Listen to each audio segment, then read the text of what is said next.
Here's a brief but annoying message to let you know that you could have first heard this episode 9 months ago if you were a subscriber to our Iron Filing Society Patreon offering. For the price of a pint and a St Clement's each month, you can get up to 4 episodes a week, 9 months before the rest of the world gets them.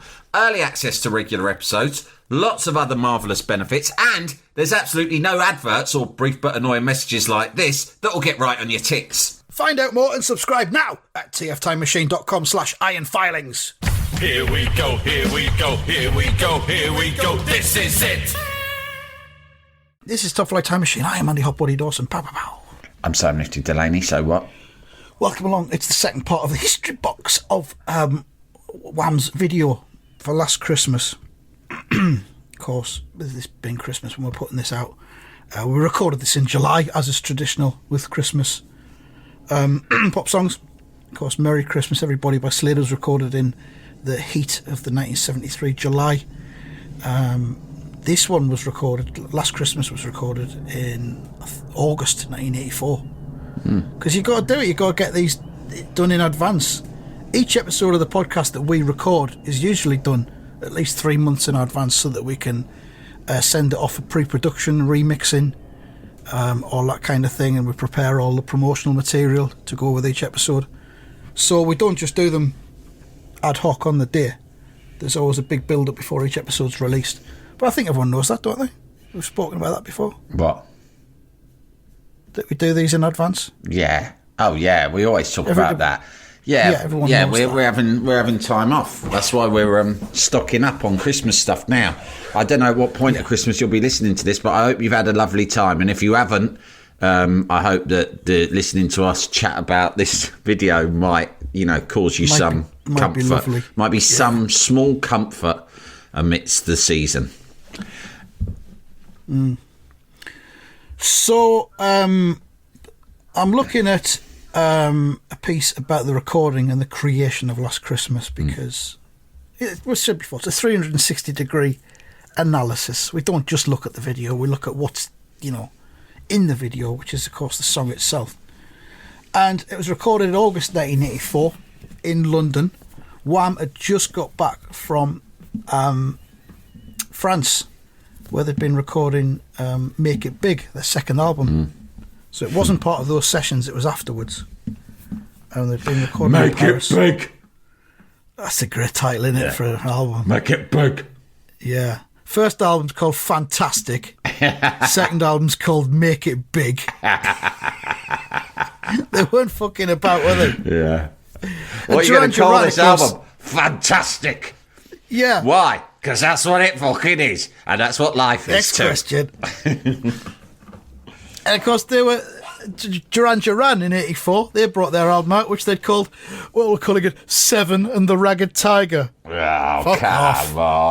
come on. Fucking... That wouldn't have been Le Bon. That definitely would have been old, what's his Rhodes. name? That would have been a Rhodes title. Le Bon wouldn't have stood for that. It'd have been like, I don't know, Nick, that seems a little bit sort of weird. I mean, I don't understand what it means. Yeah, that's the whole point, Simon. But Wham have done an album called Fantastic. Can't we call our album Marvellous? Or Brilliant, something like that. No, Simon, we can't. What about Terrific? But the thing is, there's Seven and the Ragged Tiger. There's only 5 of us. Who's the other 2 then? Oh, is it a competition where we get 2 friends to come along and meet the tiger? And who's the bloody Ragged Tiger then? You get a new pet or something? You're overthinking it, Simon. Just accept it for what it is. So, yeah. George Michael at this point was getting ready to, let's politely say, jettison Andrew Ridgeley and go solo. Andrew Ridgeley famously wasn't very musical. He was the vibes man in Wham, really. And I think he was regarded as the better looking of the 2. Oh, yeah. Like he when you read the book or anything George Michael ever said, heartthrob. When they were growing up, it was like Andrew Ridgeley was the best looking and most popular kid in the school. And George was very awkward. And a bit podgy and a bit awkward and shy, but Andrew sort of took him under his wing, and it's actually the story of their friendship is absolutely beautiful. You don't hear many stories about male friendship that are quite as beautiful as this one, because he sort of credited him with kind of bringing him out, bringing his talent out, bringing his confidence out, giving him the confidence he needed to actually make use of this talent he'd been born with. And therefore, George was always really generous and sort of, despite the fact that, Andrew didn't write, or I don't think really played on anything, he said he was so important to Wham. And also he says that he based his whole image on his mates. Because his mate, they were soul boys, right? They were soul boys from like just the outskirts of London in the 80s, going into all these soul nights in London and doing all those things that soul boys did in that era of like tinting their hair, wearing the casual clothes from the continent and stuff like that. Probably even fake tanning it a bit, no socks. That was quite out there in the post-punk era, and it was all Andrew's thing. It was his whole kind of aesthetic, and George just wanted to be like him. But the beautiful thing about their friendship as well is that even when George moved on, there's no Barney between them. There's no kind of like, I can't believe you're doing this to me. Andrew's like all the way along, you've got to go and do this on your own at some point. Yeah. I'm restricting you here. Do you know what I mean? It's an amazing story, I think. Well, I mean, Andrew will have realised gradually, I think, as we find out here in 1984, George became a one-man band almost. They were recording Everything She Wants, which could probably be their best song, with no band and no producer. And that was when George realised he could do it all himself. The engineer, a guy called Chris Porter, is interviewed in The Guardian about Last Christmas and recording with Wham. And he says, George realised he could cut out all these other people and their ideas. Yeah. So he turned into a, like you said when we were talking off air, like a Prince figure almost. Yeah. With the total, complete creative control. Yeah. And later on Last Christmas, George was accompanied only by a Lindrum drum machine, a Roland Juno 60 synth, and the Christmassy sleigh bells. And Chris Porter and George Michael began recording the song in high summer. And Chris Porter had adorned the studio with paper chains and Christmas lights. But he says George wasn't a musician. He had no training on instruments at all. But he insisted on doing everything himself. He was literally playing the keyboards with 2 or 3 fingers. Wow. So he sat down with all this equipment and he's just put it together. And it's a kind of a weird song because it kind of sounds like someone's just done it. It's really simple. Yeah. Bing. Do you know what I mean? Bing, bong. Bing, bing, bing, bing, bing, bong, bong. Yeah. It's not someone who knows all the rules and is really musically proficient. Yeah. And knows all the tricks they can pull to bing, make bing, a song bing, sound bing, better. Bing. And then it goes, bing, bing, bing, bing, bing. Like it's, you can picture it being played on 2, 3 fingers, can't you? Yeah. It's just been knocked together. But, and there was a bit of legal grief about it because it says it sounds a lot like Kool and the Gang's hit Joanna, which was from the year before. Joanna, I love you. Oh, yeah, okay. All right. Let's go a bit of that to it. And Barry Manilow took them to court because he said it sounded like his hit Can't Smile Without You. Can't smile without you. Yeah. Nah. Well, it went to court and it was thrown out. A musicologist presented 60 plus songs from the past century that all had a similar chord sequence and melody. So Manilow was fucking I think with pop music, I've read about this before. You can run out of chord sequences. Yeah. And therefore, there's gonna double up. And also, people might not consciously plagiarise, but it is true that anything that you create is usually the process of all the stuff you've consumed anyway. Do you know what I mean? That's what it's like. You consume loads of shit, Noel Gallagher was brazen about that. Noel Gallagher was Yeah. brazen about that, really, wasn't he? He was kind of... He didn't even try to change some of the melodies that he lifted. Yeah. And he ended up giving Gary Glitter some money for the first track on What's the Story, Morning Glory. Stevie Wonder. There was a load of albums got pulped or locked down in a fucking basement of a record company because he'd ripped off All Right by Stevie Wonder. One of the songs that'll be removed, didn't it? Yeah. And the Ruttles famously took legal action against him for, was it Whatever?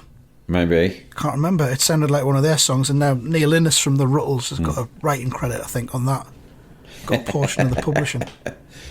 Yeah, but I mean, music's music, and a lot of it is what you bring to it with your own lyrics, your own production, your own... Yeah, try saying that to court of law, mate. Yeah, I know. Yeah, I mean, I'm just saying as a, I'm no legal expert, but I'm saying as a consumer, I'm all for it.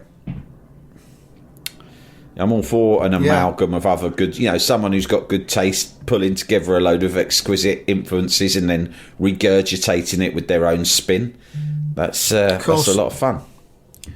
That's all it is at the end of the day. I mean, even the fun. Beatles were just doing girl group stuff, weren't they? And then they just sort of evolved that. They just did covers and then they end up doing their own version, but, by their own admission to begin with, they were just doing that. And they took a load of drugs and it went all weird. Yeah, fucking hell. Yeah. That book, I know I keep going on about it, but every single chapter of that book, 1, 2, 3, 4 by Craig Brown, is a history box waiting to happen. Because all of it is just some sort of curious sort of side story or subplot that went on in the Beatles that you don't know. And when I wake up occasionally in the night for a piss and can't get back to sleep, I'll just read on my Kindle for a while to get back to sleep.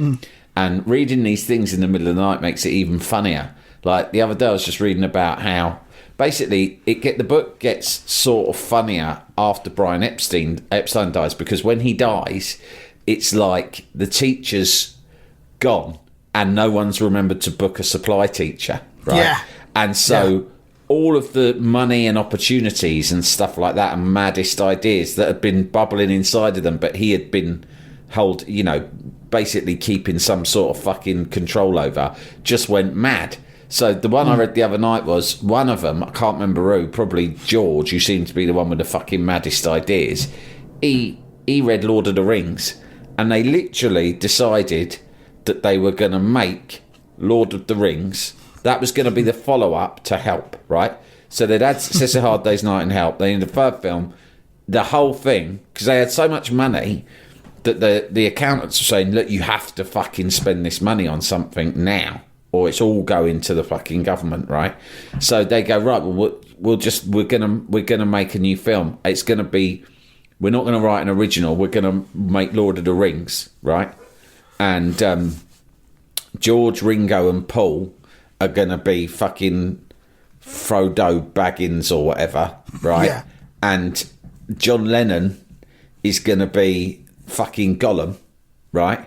It's all sorted, right? It's all sorted. They were like that. It's all sorted. It's all sorted, right? And then, guess who they called up, right? I think John Lennon called up Stanley Kubrick, having just seen Space Odyssey, and said, which he claimed was such a good film that he claimed in an interview, it's the best film I've ever seen. Probably going to watch it twice a week from now on. It's just forever. Full of complete... By this stage, like... John in particular, but also George, are just full of non-stop mad shit, right? And Ringo just keeps his mouth shut and is just sort of like, fucking hell, whatever. Paul's just a bit concerned at how mad they are. But they're just like both fully fucking batshit, right? And he calls up Stanley Kubrick and he goes, look, it's John Lennon. And he very much pitched it like this. This is your lucky day. First thing I'm going to say to you is, Mr. Kubrick, congratulations.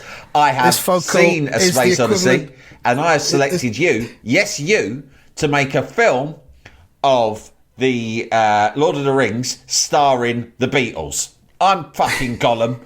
Paul's fucking Bilbo Baggins, right? And the other two are the other two little cunts. And that's what's fucking happening. So you better get over here quick, because we're starting to film next week and you're directing it. And Kubrick was this phone call, my friend, is the equivalent of you picking up a lottery-winning scratch card. Yeah. And Kubrick just goes, nah, you're all right. And John Lennon goes, what? Because no one ever says no to him. He goes, what are you talking about, no? He goes, it's one of the most popular books ever. And you've got the most popular band ever in it. I mean, what could possibly go wrong? What's not to love? Kubrick's just gone, thanks, but no thanks. All the best. Can't be asked. All the best. Ta-da.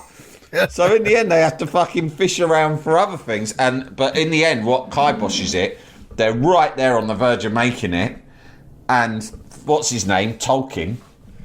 He goes, I've changed my mind. I've never liked the Whoa, Beatles. he's like, hang on. No. He doesn't like the Beatles. And when asked why, he said, well, when I was in Oxford, I was living in this fucking house and there was a band next door when the Beatles first came out. There was a teenager who lived in the house next door.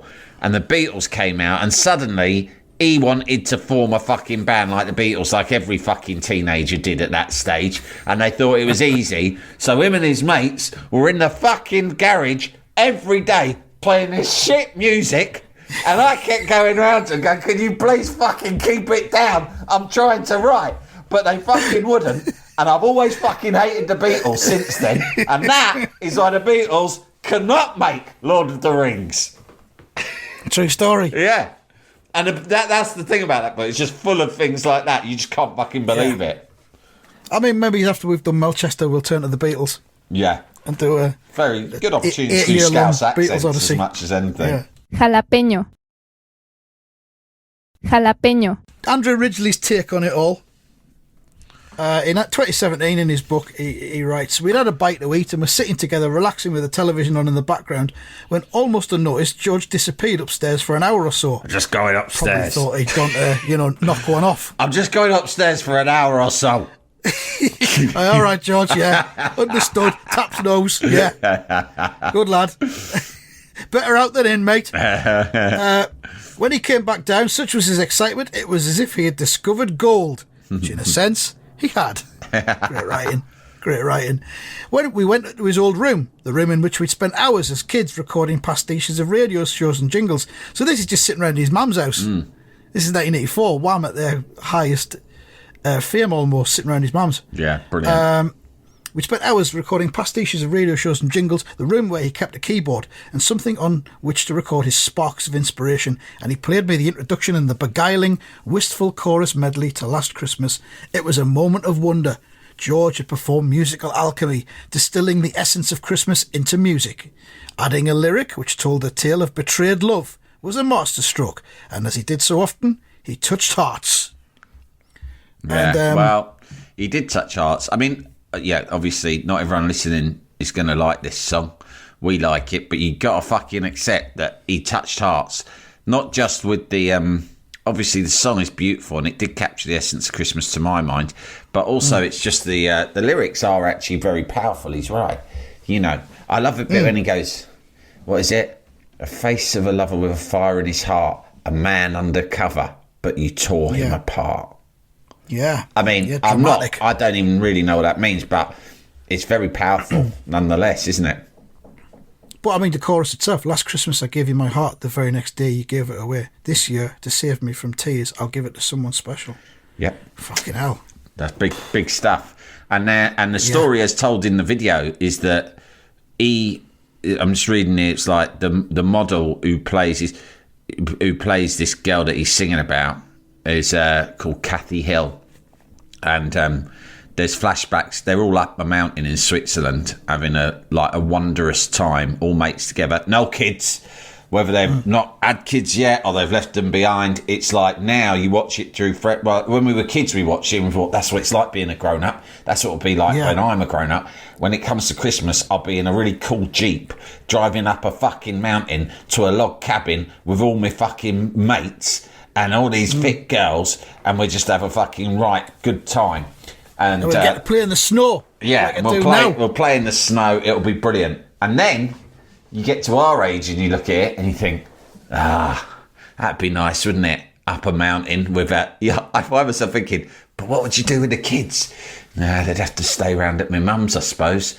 But even then, even then, we've got this new kitten. Someone's going to have to come around and feed that every day. Do you know? Yeah. I can only think about logistics when I see people having this kind of carefree fun, mate. Yeah, you're going to a panic. You've got Oscar to think about. You're like, well, I'll have to put Oscar back into the dog hotel. That's not cheap. And each time he comes back, slightly more needy. So, you know. Yeah. So that's the thing. Yeah. But exactly they're having this great time. And then they do flashbacks to the previous year. And what I didn't realise until I read the Wikipedia about the plot of this video, because I've seen it a million times, but I'd never really picked up on the nuances beyond the fact that he keeps giving this girl very meaningful looks across the table in the candlelight. And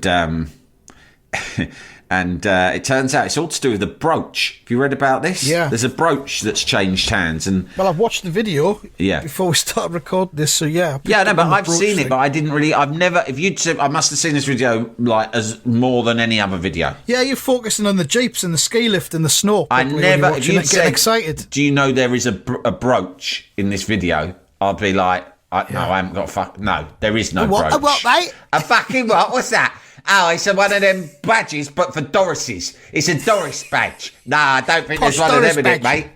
it, mate.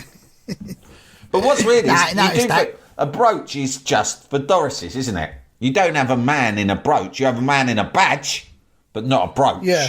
Like you might have a so- man, like you might have a badge of your football team, or you might have a madness badge, mightn't you? Or support the miners, something like that. Support, yeah. But you know, C&D. Maggie, out. That's all right. Yeah. But a brooch, no. But in this, yeah, because George in the flashback gave the Doris a brooch the year before.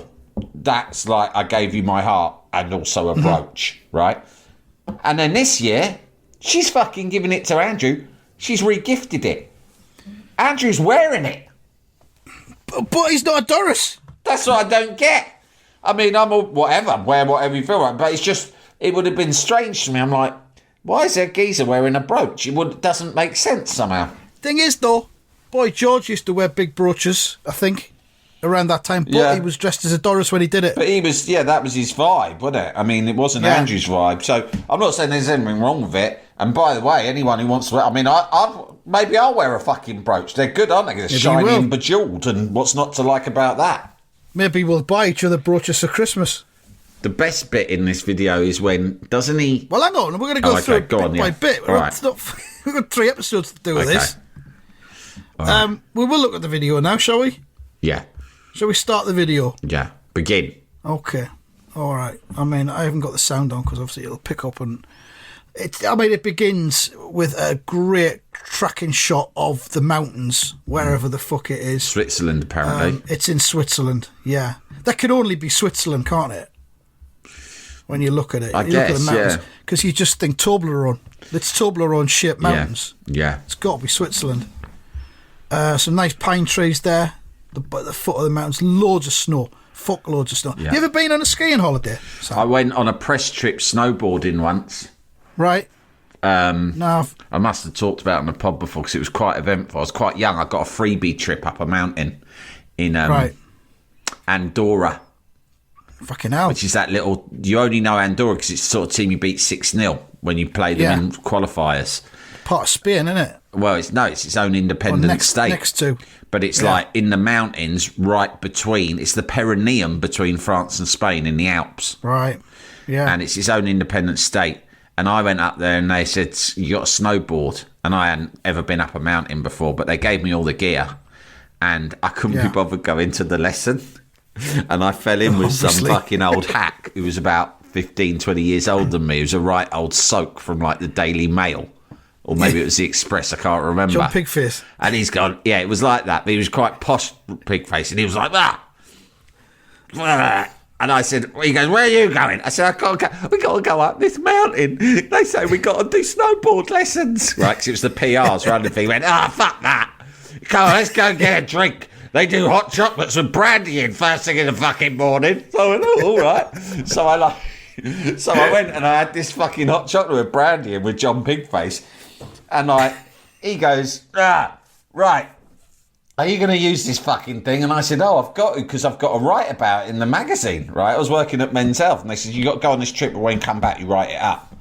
So he said, I wouldn't go on the lesson. It's fucking boring. It's a waste of the day. Come on, we'll just go down that mountain over there. I was pissed already. It was like 10 a.m., right?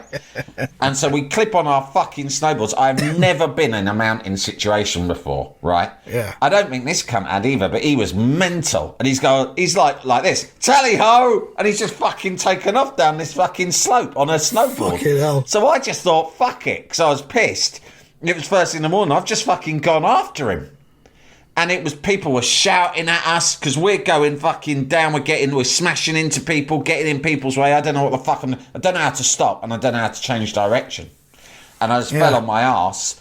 and then there's people fucking skiing and snowboarding past you, practically taking your head off. It's absolute chaos, mate. Fucking hell. And in the end, I'm halfway down. There was no climbing back up, so I had to keep going down. But what it was 10 yards full, 10 yards full, 10 yards full. Hope no one fucking smashes your head off when they're coming down 100 miles behind you. Anyway, they found out what I'd done, the PRs and the instructors, and I got a dressing down. And so did John Pigface, but of course he didn't give a flying fuck. Yeah, he was just like, fuck off. What are you going to do, send me home? I was like, oh, sorry. He told me to do it and I'd had a load of brandy. I thought it looked easy. But I got stuck. I was stuck halfway up the mountain. I was crying. Right? And they're going, well, you know, it's very dangerous and it contravenes several rules and strict laws. And he goes, he's like, oh, fuck your fucking rules. Come on, Sam. Don't listen to them. Let's go and get some more brandy on expenses. He was the one who came out with the line to me. He goes, he was full of bullshit stories about, you meet these journalists sometimes and like they're only in the profession 100% in it for free trips, right? Which probably doesn't happen as much anymore. But in those days, it was free trip, free trip, free trip. I had my share of free trips over the years, but some of them are professional liggers, right? And this guy was the first proper professional ligger I ever met. And all he had was stories about the things he'd ligged. And when he said, I did this for that company and we went to, I don't know, the Bahamas or something. And if you asked him what it was like, his only answer would be a list of the 3 things he got and what their monetary value were. Yeah. Right. There was nothing about the experience, if it was enjoyable. Yeah. It was like, well, the flights alone, I checked it out. The flights alone, business class, would have cost at least $4,000 each way. So straight away, that's $8,000. Right, the hotel, I looked, and even the cheapest deals you could have got on the hotel was $200 a night, right? And I'm like, all right, yeah, but what did you do when you were there? And he was full of all these stories, and he was also full of far-fetched stories of sexual conquests on these trips as well, right? Which he thought I was fucking easy prey, because he's like, look at this fucking whippersnapper, right? He's new to the game. I'm going to lie to this child about the amount of women that I fucked on trips, and that'll really impress him. He'll think I'm great. I was like, yeah, all right, mate. I didn't fucking buy it for a minute, but he did come out with the line, so I fucked her on expenses. I was like, mate, what does that even mean? And he just carried on. The guy didn't explain it. I've always remembered that. I fucked her on expenses. Yeah, that was a wild trip. He'll be dead now? Huh? Do you reckon he'll be dead now? Yeah, he'll be well dead. Can't even remember his name or anything. And there was another lad who was a bit closer to my age, and he worked on the Sun's travel desk. And it's quite... Andorra is quite, from my experience there, is not like your kind of posh, oh, there's Roger Moore, right? Val d'Isere or whatever, where the posh people go. It struck me as the Torremolinos of skiing, right? Okay, yeah. That was the vibe. I think it's one of the cheaper places you can go skiing. And so there was a big fucking party in a club one night, and the geezer who's like the cheesy DJ has clocked on that we're a bunch of journalists, and that one of them is like fucking deputy sub-editor on the travel desk on the Sun, but not even in the Sun's London office, in their Scotland office, right? But to this geezer in this club, that's a fucking huge deal that there's a Sun journalist there, right? So he's announced it. And I remember this lad, he was more like me, he was younger and not fucking John Pigface at all. Yeah. And we got on right. But he said that there was a raffle, and the first prize was a pair of skis. And when someone won it, the DJ announced this lad, who was quite shy, said, "We are honoured to have one of the senior editors from the Sun newspaper here." And everyone in the club, who were all like pissed up, like they were like, "Wah!" Like he's a celebrity, right? And this kid gets dragged up on stage to present the skis to the winner. And he got fucking swamped by Doris's afterwards, like unbelievable. Wow. And he wasn't interested. But of course, John Pigface, he had a girlfriend. John Pigface and I had a girlfriend as well. And we're like, this is like... And John Pigface like, fill your boots, fellas. This is the opportunity of a lifetime. And we're like, nah, mate, we're all right, thanks. We'll leave you to it. Yeah. Good luck. So did the girls think they were going to get like scouted for I page don't know. 3 then or something? I mean, he or was quite a modelling good-looking or- lad, if I remember rightly, so that might play part. Right. But they just seemed to sort of like, I suppose in those days as well, the Sun was such a massive newspaper. It was like they treated him like he was a celebrity. I'm the I'm the editorial assistant at Men's Health. Have you heard of Men's Health? It's a glossy magazine about doing sit-ups. Does that impress you too? Shut up. You could sit on my lap. And there's no room left on his. Brilliant. We'll leave it there, I think. Okay. We'll get deeper into the video next time. The Jeep is about to arrive. And thanks for listening, I guess. Yeah. If you're still with us on this, goodbye. All the best. Bye-bye.